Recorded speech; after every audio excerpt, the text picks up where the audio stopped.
인터프로셀의 팀장님이신 서지화 팀장님 박수로 한번 환영해 주시면 고맙겠습니다. 안녕하세요. 저는 인터프로셀 주식회사에서 재택근무를 하고 있는 서지화라고 합니다. JB 코퍼레이션에서 이렇게 장애인 재택근무를 위한 세미나를 개최한다고 해서 제가 사례 공부를 한다고 해서 제가 사례를 공부를 했어요.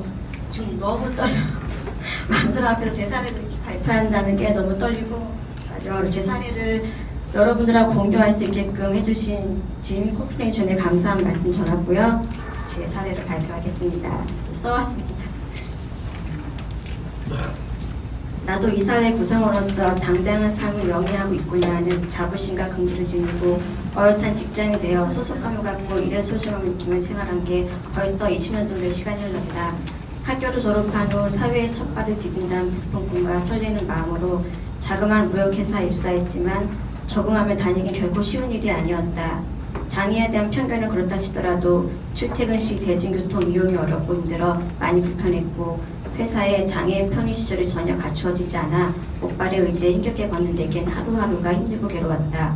눈이나 비가 내리는 날에는 미끄러져 넘어지기도 하고 의사는 쓸 수 없어 고스란히 눈비를 맞아야 했다.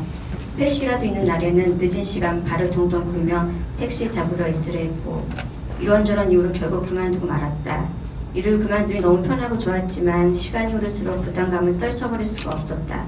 다시 일할 곳을 여기저기 알아보고 찾던 중 온라인 업무로 내 상황과 적성에 맞는 일을 찾아 현재까지 재택근무를 하고 있다.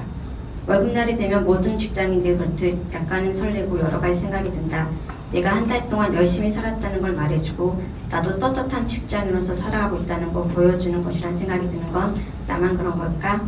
아무튼 내 생활의 원동력이 되고 생활비에 보탬이 되는 월급날이면 은근 목에 힘이 들어간다. 나도 돈 번다. 이러면서 말이다. 같이 일하는 사람들과는 서로 얼굴도 보지 못했고 아는 사이도 아니지만 몸이 불편한 장애를 갖고 살아간다는 공통적인 아픔과 서로의 애로사항을 느끼고 있기에 편하고 즐거운 마음으로 일을 하고 있다. 한 동료는 40여 년 살아오면서 장애로 인해 일을 하거나 돈을 벌 엄두도 못 내던 사람이 있었다. 하루 종일 가족들이 돌아오기만 기다리며 반복되는 가살이만 하면서 우울증까지 생겨 힘들어하던 중 우리 회사에 입사하여 숨겨진 능력을 마음껏 펼치고 일을 하고 있다. 첫 월급날 난생 처음 일을 해 직접 번 돈으로 친정엄마 용돈을 드리고 딸아이 옷 사주고 남편 옷 사주고 감격해하고 행복해하는 모습. 가장 가슴 아프고 슬펐던 것은 장애가 심한 친구가 현실을 비관하며 괴로워하다가 결국 해서는 안 될 선택했다는 소식을 접했을 때였다. 만약 그 친구가 일을 할 수 있었고 동료들과 소통할 수 있었다면 그 같은 비극적인 선택을 하지 않았을 것이다.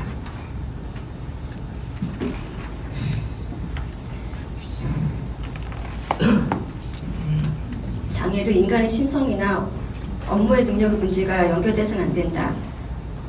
대부분 장애인들이 취업을 못하는 이유는 직업 기능이 상실되고 능력이 없어서가 아니라 일할 기회가 주어지지 않아 일을 하지 못하고 있다. 장애가 생산성 향상에 방해가 될 것이라는 생각은 비장애인들이 가지고 있는 가장 보편적인 편견이다. 내게 작지만 소중한 소망과 바람이 있다면 이 사회 구성원들이 장애와 장애인에 대한 편견과 왜곡된 시각을 버리고 마음에서 우러나는 배려 속에서 많은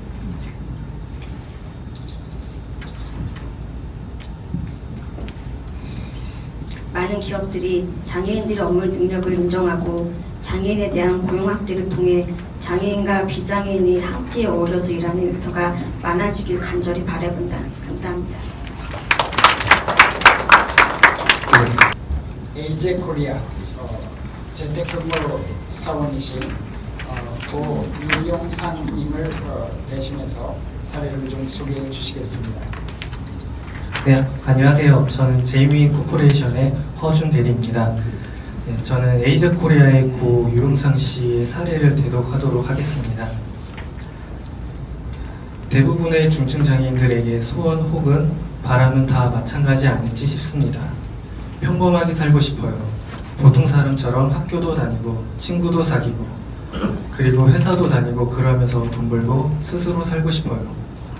선천적으로 장애를 가지고 태어나 특수학교에서 성장기를 보내고 사회에 진출한 뒤 뒤늦게 장애인으로서의 나의 삶에 대해 진지하게 생각하게 되면서 갖게 된 꿈이 그저 사람답게 자기 몫을 하면서 평범하게 사는 것이었습니다. 내가 할 수 있을까? 뭐랄까? 할 수 있을까? 내가? 모르겠다. 라는 물음만 스스로 되풀이할 뿐 아무 답도 낼 수 없었습니다. 하는 수 없이 사회생활을 시작하고 몇 년간은 취업보다는 나 자신이 하고 싶은 것만을 하며 보내게 되었습니다.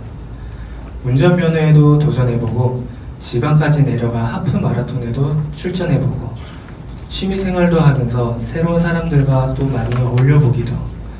그렇게 아무 생각 없이 지내다 보니 30대에 접어들자 그때서야 서서히 앞날에 대한 걱정과 고민이 시작되더군요. 일이 하고 싶은 것보다는 금전적인 이유로 일자리가 간절해지기 시작했습니다.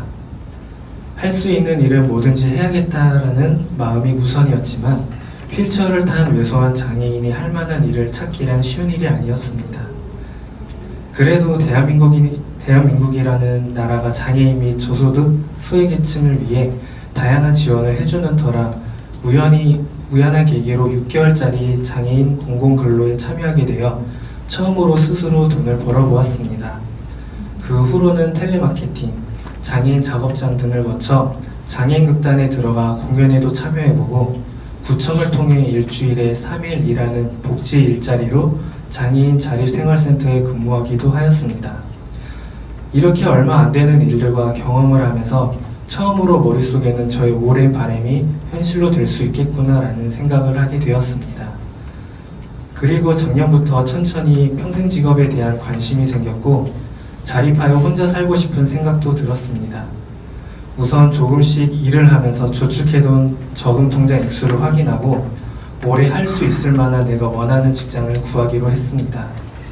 출퇴근 걱정이 없어야 하고 몸의 컨디션을 고려해서 하루 근무 시간이 무리가 되지 않는 조건의 직장이면 좋겠다는 생각이었습니다. 그런 와중에 아는 지인이 그런 일을 하고 있다는 이야기를 들었고 이윽고 다른 지인으로부터 특별한 일을 소개받게 되었습니다. 그리고 다행스럽게도 현재까지 열심히 일을 하고 있고 자립생활 6개월째로 생계를 이어가며 홀로 라이프를 즐기고 있습니다. 작년까지만 해도 부모님 그늘 아래 지금의 생활은 머릿속 생각으로만 자리 잡고 있었던 것이 현재 일이 큰 도움이 되고 말았습니다. 게다가 지인을 통해 소개받은 일이 여태껏 제가 경험했던 몇 안 되는 직장생활의 어려움을 반영하듯 출퇴근 걱정에서 해방된 것으로 가장 중요한 문제가 해결되었는데 바로 재택근무이기 때문입니다. 매일 출퇴근 시간 피해가려고 새벽같이 일어나 아침도 거르고 힘들게 지하철까지 갔지만 이미 사람들로 붐비는 열차에 타보지도 못하고 2대를 보내고 나서야 겨우 탈 수 있었던 기억. 앞에 턱이 있는 줄 모르고 가다가 휠체어에 떨어진 기억. 추운 겨울 맨손으로 차가운 바퀴를 굴리며 지하철을 갔던 기억. 직장 생활에 체력이 약해 자주 멍해 직장 상사에게 혼이 난 기억들도. 생각해보면 다니는 직장들마다 평균 몇 달을 다니다 말았을 만큼 취업이란 것은 하기도 힘들었고 적응하기도 힘들었던 것 같습니다. 재택근무 일을 시작한 지 이번 달로 9개월에 접어들었는데요. 아직까지 별다른 어려움 없이 근무를 하고 있습니다. 다른 직장이었다면 출퇴근에 체력 소비하고 업무 스트레스에 시달리다가 몇 달을 넘기지 못했을 텐데 대견하게도 현재 일에 만족하고 별 무리 없이 잘하고 있습니다. 여기에는 장애인 직원의 원활한 업무 수행을 도와주는 제이미 코퍼레이션의 지원이 있었기 때문입니다. 입사 초기 업무 진행에 관한 기본 교육부터 업무 중간 도움이 되는 피드백을 수시로 해주는 것은 물론 회사 측 요구사항에 대한 지속적인 교육이 있었기에 현재까지 회사에서 원활하고 즐겁게 일할 수 있었던 것 같습니다. 그리고 무엇보다 때때로 건강까지 염려하여 업무에 대한 부담까지 덜어주어 장애인을 가족같이 생각하고 아끼는 것이 느껴져 너무 좋았고 뜻밖의 기분이었습니다. 그래서 드는 생각이 왜 이런 좋은 기회를 이제 만난 것일까? 현재 아직까지 밖으로 나가지 못하고 음지에 갇혀 지내는 제가 장애인들이 많이 있는 걸로 알고 있습니다. 그래서 가능하다면 나오지 못해 숨어 지내는 많은 중증 장애인들이 이러한 기회를 많이 얻어 일할 수 있는 보람을 느꼈으면 좋겠다는 바람과 저 역시 그때까지 오래 일하면서 바라는 평범한 생활 이어가길 바라봅니다. 감사합니다.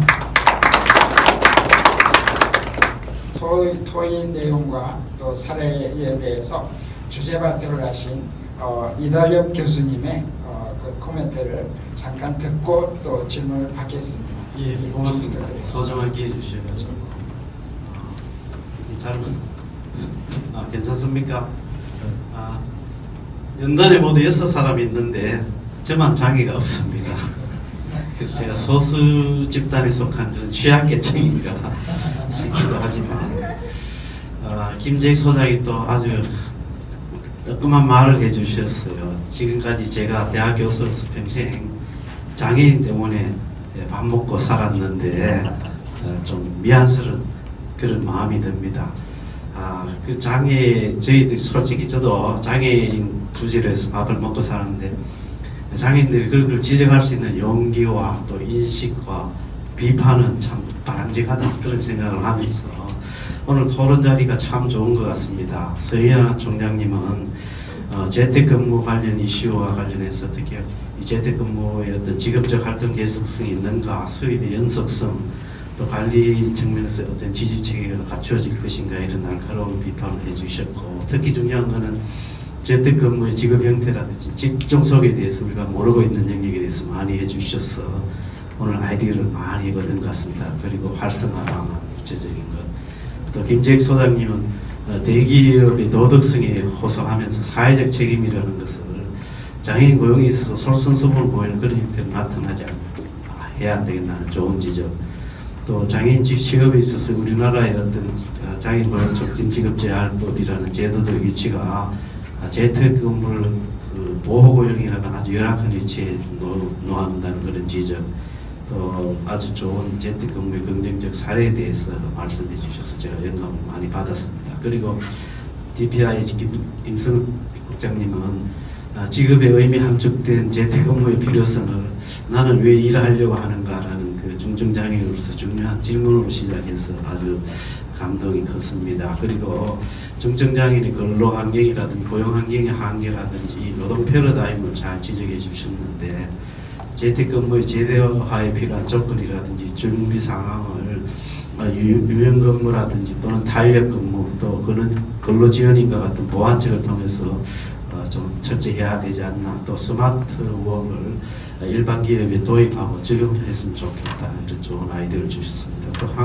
황은경 차장님은 재택근무의 필요성이라든지 실태 또 관리 측면을 소상하게 밝혀주시고 또 노무관리라든지 업무 컨텐츠 업무 보고를 어떻게 체계적이고 과학적으로 잘 할 수 있겠느냐 보여주셨습니다. 또 재택근무의 사례를 통해서 장애인의 직업이 사실은 어떻게 보면 우리 사회에서 기회의 문제다. 그러니까 중증장애인의 직업 이상으로 사회정의라는 이야기는 없다. 이런 마음을 갖게 해주셨습니다. 또 두 번째 사례는 평생 직업에 대한 고민의 모양을 보여주시고 내성마비 여성인데 그래서 이런 그 직업은 그 심리 사회적 자긍심이나 건강뿐만 아니라 자존감, 경제적 여러 가지 특히 개인이 살아가는 데 있어서 교제, 사교생활을 하는 데 필요한 비용이라든지 가정경제에 상당히 도움이 되었다 이런 걸 보여주셨고, 결론으로 구체적으로 재택근무에 필요한 이게 좀 체계적으로 잘 되기 위해서는 관리매뉴얼이라든지 근로안전에 관한 구조가 확립되어야 하겠다 그런 말씀을 하고, 또 여기에 민간 지원이 좀 있었으면 한다. 저는 또 정부 지원이 많았으면 좋겠다고 봅니다만, 또 두 번째로는 이 재택근무가 유사한 직업이라든지 단순 직업으로 가서는 안 된다 이렇게 좀 비판적인 말씀을 해주셨습니다. 그리고 마지막으로 장애 유형에 알맞는 그런 재택근무의 업무 환경이 많이 좀 마련되었으면 좋겠다 이렇게 볼 수 있습니다. 괜찮습니까? 예. 예, 고맙습니다. 자, 혹시 질문 다 마무리했습니까? 네. 예. 안녕하세요. 박한수입니다. 저도 장애가 심해서 재택근무에 많은 관심을 갖고 있어요. 그래서 작년부터 지금까지 재택근무직 모집에 몇 번 이력서를 넣었어요. 이 중 황원경 차장님이 계시는 제이민 코퍼레이션도 있고요. 근데 번번이 떨어졌어요. 물론 이력서에 문제가 있어서 그럴 수도 있지만요. 아까 황원경 차장님이 언급하신 것처럼 아주 심한 제 언어 장애가 크게 작용하지 않았나 하고 생각합니다. 아까 토론 말미에 언급해 주셨지만 심한 언어 장애가 있는 사람의 고용 대책을 마련해 주셨으면 하고요. 그리고 한국 DPI에 건의 드릴 게 있는데요. DPI가 국제 네트워크 장애인 단체인 만큼 번역 업무도 좋은 재택근무 모델이 될 수 있다고 생각해요. 실은 모 자립생활센터에서 번역 교육을 듣고 있거든요. 아니면 자료집 교정도 괜찮고요. 이에 대한 의견을 듣고 싶습니다. 먼저 답변 좀 해주시겠습니까? 토론 시에 말씀드렸던 것처럼 일단 저희가 제가 아까 이제 누락시켰던 부분이 뭐였었냐면 저희가 그룹웨어로도 채팅을 통해서 모든 업무가 이루어지지만 그걸 많이 좀 보완하는 게 스카이프거든요. 스카이프라는 게 뭐냐면 영상으로 해서 서로 얼굴을 보고 이제 우리가 채팅으로 할 수 있는 부분도 있지만 이제 구두로 서로 업무 회의를 해야 되는 상황이 있어요. 그때 이제 청각장애인 분도 계셨는데요. 그분이 계속 이제 일을 하다가 중간에 짜증을 내고 화를 내요. 못 알아듣는 거. 네. 그때 이제 느꼈던 게 뭐였냐면 금방 김재익 수장님이 말씀하셨는데 ACC라는 기계가 있대요. 예. 그게 정부에서 지원을 해주느냐 했더니 정부에서 지원해주진 않고 개인이 그걸 구입을 해야 된다고 하거든요. 그래서 그 ACC에 대해서 제가 잘 몰라서요. 김재익 수장님이 그거 좀 설명을 좀 해주시면 좋겠습니다.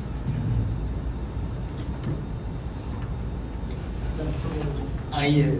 선생님 AAC 아십니까? 아시죠? AAC. 보완 대책 의사소통 이라겠죠? 예. 요즘 아무 뇌생마비 뇌병의 인권협회에도 주로 하거든요. 예, 문의를 해서 AAC하고 재택근무를 좀 연결시키고 그다음에 요즘은 또 이 문자를 많이 보내거든요. 문자를 보내면 뇌생마비 할 수가 있으니까 좀 다양하게 재택근무가 다양하게 좀 그저 음성만 아니라 문자까지도 요즘 문자 많이 오거든요. 그렇게 뇌생마비한테 장애 유형별로 이거는 전문가들이 좀 해줘야 될 것 같습니다. 이렇게 해서 좀 체계적으로 좀 잡아 나갔으면 기업도 살고 장애인도 살고 전문가들도 살고 다 좋을 것 같습니다. 예. 예, 답변 감사를 드립니다. 지금까지 우리가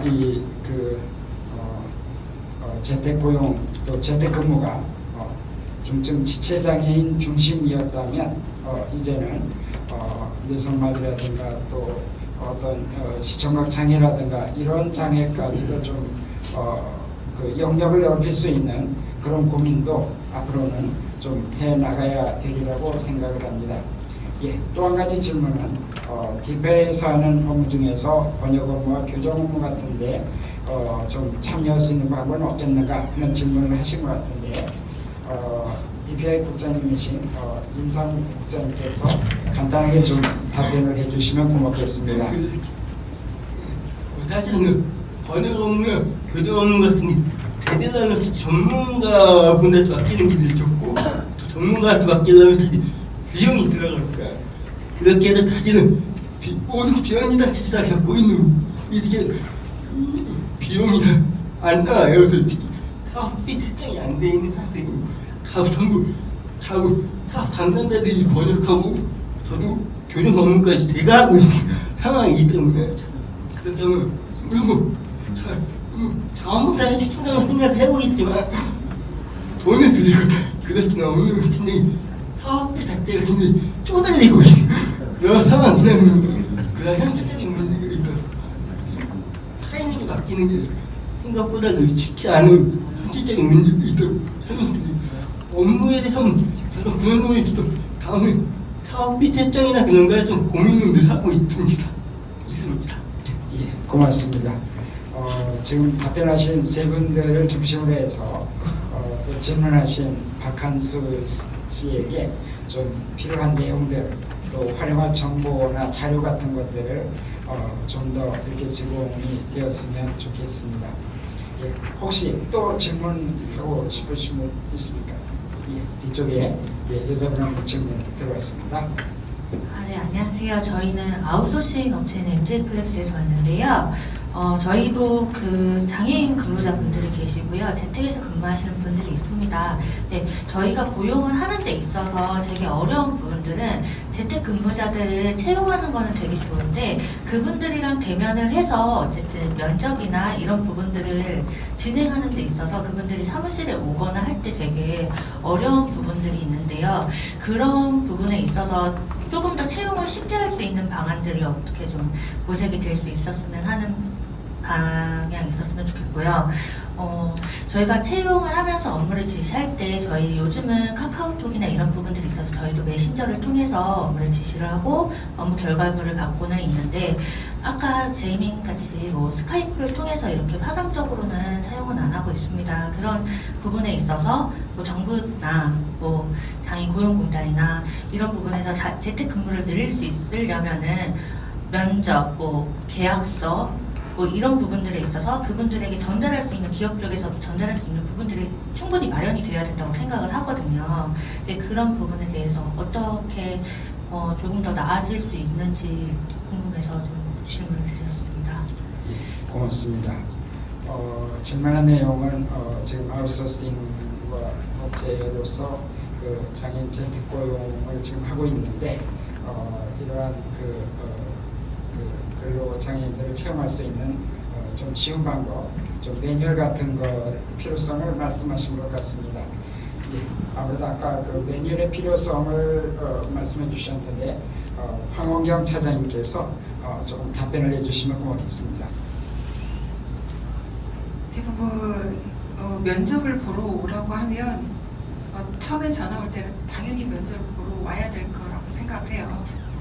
그런데 저희가 이미 서류로 장애 유형을 확인을 했고 저희가 또 비보란에 있거든요.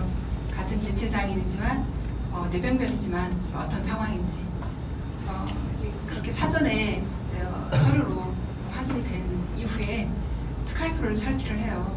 근데 이제 스카이프 설치하려면은 컴퓨터 자체 내에 카메라가 있으면 굳이 설치를 안 해도 돼요. 그런데 없는 경우에는 본인이 설치해야 되는 설치 비용에 대한 부담감을 가져요. 제가 확실히 채용이 될지 안 될지 모르니까 실은 3만 원이 아닌 3천 원도 부담스러울 수 있는 거거든요. 그래서 그래도 대부분 요즘에 이제 모바일 세대라 휴대폰으로 본인이 손을 못 들면 이렇게 어디다 이렇게 좀 가족분한테 부탁해서 카메라를 좀 볼 수 있게 해요. 그렇게 해서 면접을 진행을 하는데요. 그렇게 해서 면접 보는 거 그리고 교육하는 거, 교육도 마찬가지예요. 이제 원격 시스템이 아주 잘 돼 있기 때문에 굳이 어딜 가서 교육을 받아야 된다 이런 거 안 해도 되거든요. 꼭 업무 특성상 와야만 한다. 그러고 이제 각오하고 일을 해야겠다고 생각하시는 분들은 하세요. 네, 그래서 아까 말씀하신 대로 이제 뭐 업무를 실제 저희도 그렇게 하는 회사가 있어요. 카카오톡으로 업무 지시가 되고 그거에 대한 보고를 받고 그리고 이제 그룹웨어상에 올라가고 저희는 또 하나 파일을 이용해서 이메일로도 전송을 해요. 네, 이메일상, 온라인상 다 있기 때문에 업무 부분에 피드백 충분히 전화도 되고 이메일도 되고 스카이프 되고 아까 말씀드린 그걸 통해서도 충분히 피드백이 가능한 부분이거든요. 어떻게 답변이 됐나요? 예, 고맙습니다.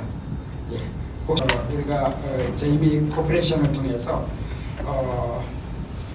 그 재택 고용과 재택 근무의 문제를 같이 고민을 해 보았습니다.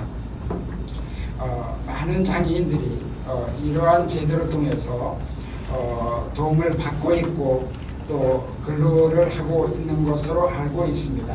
그러나 아직도 이러한 정보를 몰라서 또 어떤 그 방법을 몰라서 참여하지 못하고 있는 장애인들도 많이 있으리라고 생각을 합니다. 오늘 그 주제를 보니까 제1회라는 그런 제목을 붙였더라고요. 그래서 아마 2회, 3회 앞으로도 계속 이런 세미나는 지속되리라고 생각을 하고, 또 이러한 세미나를 통해서 구체적인 실천 방법이 도출되고, 이것을 통해서 일하고 싶은 많은 장애인들이 이러한 재택고용의 혜택을 더 받았으면 하는 바람을 가져옵니다. 대학에서 학생들을 가르치는 입장에서 보면 우리가 그런 얘기를 하죠. 기업체에 가서 장애인을 채용해 주십시오 라고 얘기를 하면 많은 기업체에서는 장애인이 할 수 있는 일은 없습니다 라고 답변을 합니다. 그러나 이런 직업재활의 원리에서 보면 그런 게 있어요. 직무 창출이라는 개념이 있습니다. 직무 창출, 잡 크리에이션. 그래서 기존에 있는 업무에서 장애인들이 할 수 있는 일을 찾지 말고 장애인의 특성에 맞춰서 기존에 있는 업무에서 조금씩 떼어내세요. A라는 사람이 하는 업무에서 조금 떼어내고, B라는 사람이 하는 업무에서 조금 떼어내고, C라는 사람이 하는 업무에서 조금 떼어내고 해서 장애인들에게 맞춰서 그 일거리를 제공해 준다면, 개인적인 신념으로는 아무리 장애가 심하고 어려움이 있더라도 그에게 맞는 일은 우리가 찾을 수 있다 하는 생각을 가져옵니다.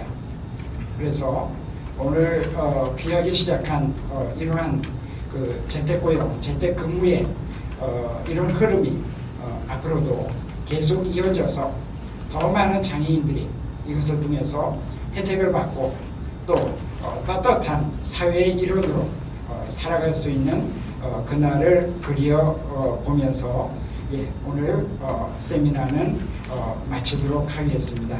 끝까지 참석해 주신 여러분들에게 감사를 드립니다.